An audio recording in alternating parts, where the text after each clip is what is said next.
From time to time, the nice guys at Delhi Daredevils completely overhaul their side and think this is going to be the year, and it isn't. Could it be this year? I actually think it can, because they've picked a really good side. They've given themselves lots of options in every area of the game. More than anything else, they've given themselves a really tough, strong captain who knows the IPL like the back of his hand, who's come back to Delhi and who's got a point to prove. Gautam Gambhir, I'm sure, would have wanted to continue being captain of the Kolkata Knight Riders, but now he wants to say, look, Delhi Daredevils, I'll take you where I took KKR as well. And I think they've got an outstanding coach in Ricky Ponting. It'll surprise me enormously if Ponting is not Australia's next limited overs coach, because they rate him very highly. In his stint at Mumbai Indians, they loved him.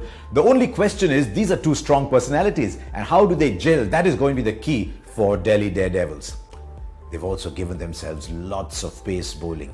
And I really hope that the track in Delhi is not one of those sluggish, slow, go-to-sleep pitches. They've got a ball that really takes off after pitching. They could actually go into a game with Trent Boult, Kagiso Rabada, Chris Morris and Mohammad Shami. Now, can you imagine what it would be on a good track, on an Eden Gardens kind of track, to be playing those four coming at you? Maybe not in every game, but they have that option. They've also backed that up with a lot of Indian spin bowling options. They've got Amit Mishra, who's actually one of the IPL legends, and they've got Shahbaz Nadeem, who year upon year has good Ranji Trophy seasons. They've got Rahul Tewatia, they've got Jayant Yadav, and someone that is slowly making a name in the world of cricket, much like Rashid Khan did a couple of years ago, and that's young Sandeep Lamichhani from Nepal. So they've given themselves all those options. So let's see how they line up then. This would be my Delhi Daredevils team, assuming everybody is available. You start with Gautam Gambhir and someone who's scary when he gets going. That's Colin Munro. I've actually picked him ahead of Jason Roy, but even there's an option. If Munro's not going, you can replace him with another firebrand opener in Jason Roy. So Gautam Gambhir will get the time that I hope Munro will give him to build his innings, but Munro is really a player to watch out for. Then two Indian players, both of whom can really get going.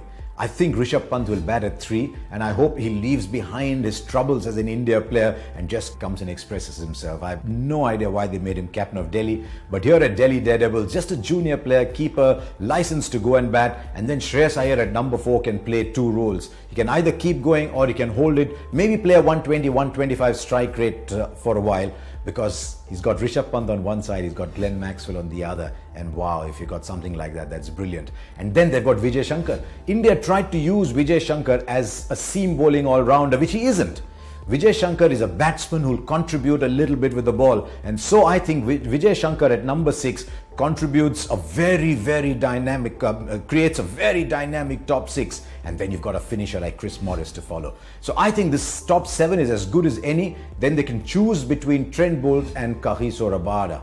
Who would want to be a selector when that happens? So in my first 11, I've actually gone with Trent Boult because he gives a left-handed option, swings the ball in, but I won't be surprised if they use the option at some point of playing both of them. Then they've got Mohammad Shami and the two spinners in Amit Mishra and Shahbaz Nadeem. So you've got a very well-rounded 11. I realize that Maxwell is probably not going to be available for the early part of the season, maybe the first couple of games. So they can either replace him with Dan Christian or say, look, we'll get a big hitting Indian off-break bowler like Gurkirat Maan in his place, and then maybe take out one of the spinners. Kotla's not the biggest pitch, and actually play Rabada as well. That's the option I meant when I said they could play Rabada, Boult, Morris and Shami. They could actually do that till Glenn Maxwell comes and not lose a lot, because they still have Chris Morris at number 7.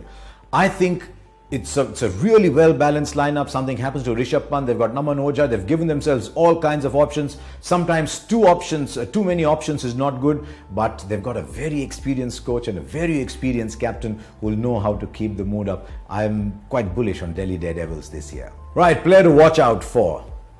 In T20 cricket, I really rate Glenn Maxwell. Remember that great season he had with Kings 11 Punjab? If Maxwell gives you 25-30 balls, he changes the game. So my key player for Delhi Daredevils